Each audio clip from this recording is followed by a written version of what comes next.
Okay, in this particular session we will talk about the history of Kali Linux.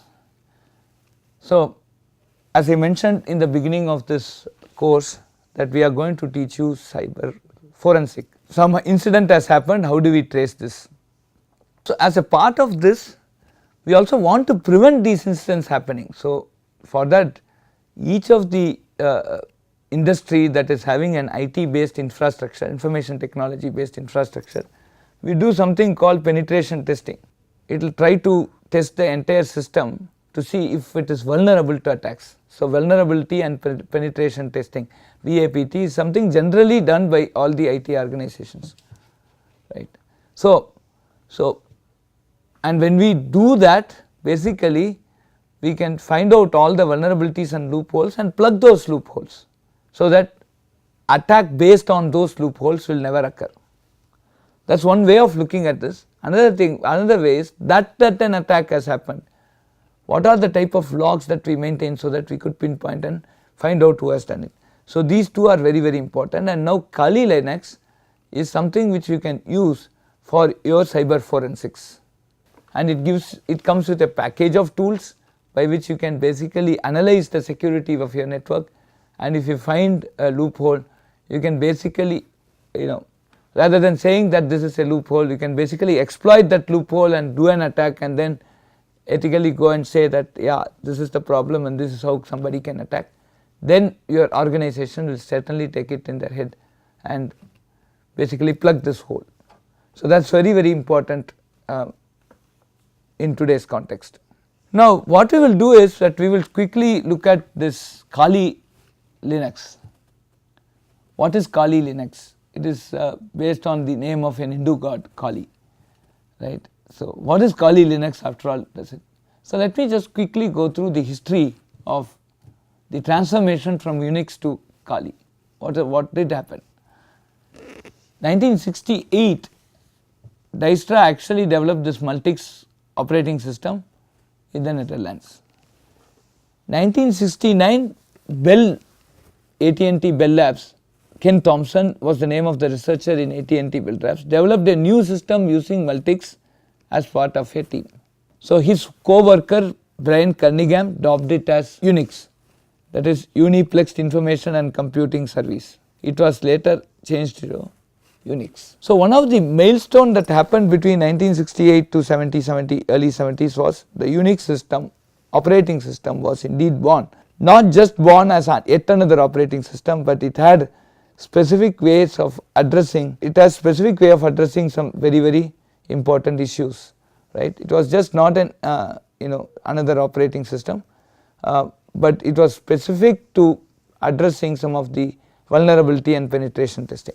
And the most important thing that was that this UNIX was born in this range, 1968 to early 70s. 1969 to 1973, Bell Telephone researchers Dennis Cunningham Ritchie developed the C language as a systems programming language for UNIX, right. So, this also became very crucial, right. If this was not there, then probably your UNIX would have been written in scientific computing languages. In 1970s, UNIX version 6 and 7 were developed, first in B and assembly, then C, and originally for academic use, later it was sold to vendors. So, the UNIX version 6 and 7 was first in B, in sense first in binary and assembly rather than in C. In 1987, a UNIX-like system based on microkernel design known as Minix was developed.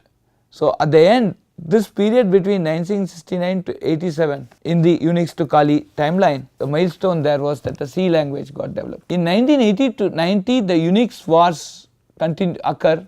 Vendors struggled to standardize UNIX. So, Linus Torvalds actually developed a new operating system called Linux, which is similar to the Minix. And 1990 to today, various UNIX and Unix/Linux like distributions are released, such as GNU, OS X, Debian and Ubuntu. So, the 1980 to till today, one of the major achievements or milestone was Linux was born, and this helped lot more of careful diagnostics that could be done on the system. So, just to go back from 1968 and 69, there was an UNIX operating system that was standardized. Between 1969 to 73, C language as a systems programming language for Unix was formed. 1970s, Unix version 6 and 7, not in C but in some other assembly language and binary, was actually developed. In 1987, a Unix-like system based on microkernel design known as Minix was developed. The entire in this period, C language development was a major milestone. And between 1980 to today, people have actually started moving towards Linux, and Linux was actually born in this framework, and people have started moving towards Linux. So in 2006, a Linux distribution called Backtrack was released by Offensive Security. It becomes the definitive penetration testing platform. So I want to test the operating system for vulnerability.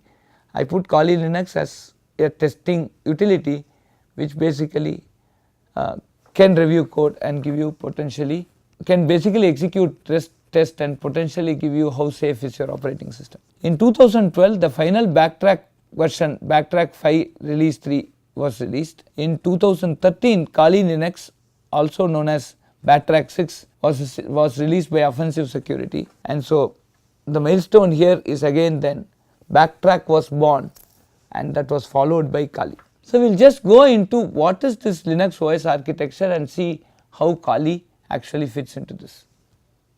The basic Linux architecture is as follows. There is a user application at the top layer, then there is a GNU C library, and all these things, the user application can directly talk to the operating system, while the GNU C library can talk only to the system call routine, not above that.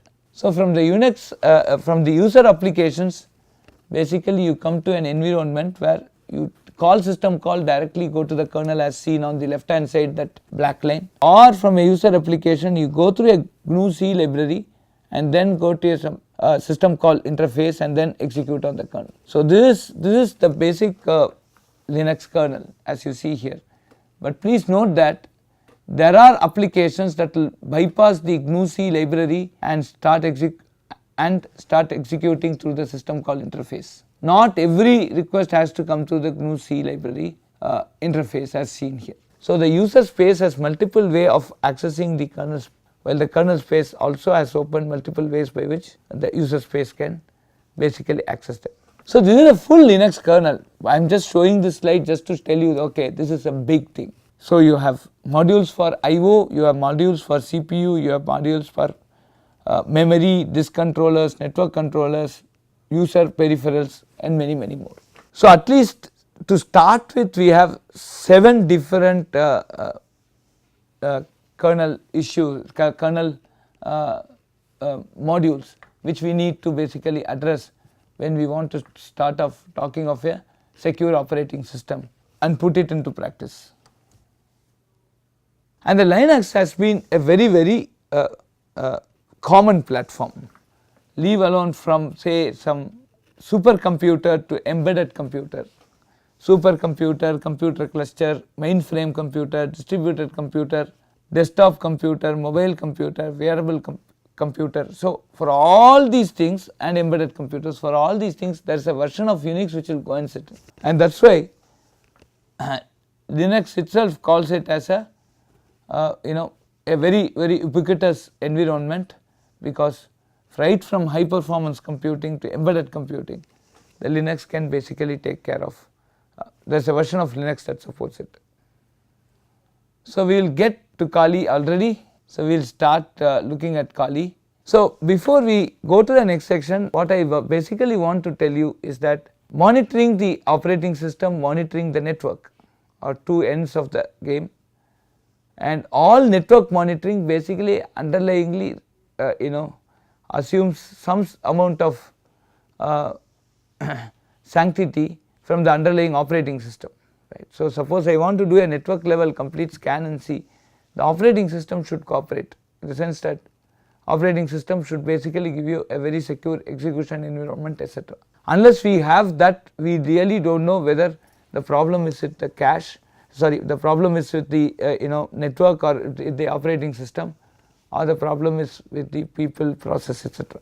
With this, this is very important. So that is why I have spent some time on network security, now I have spent some time on operating system level security, and we will take it forward from here and look at more on the operating system.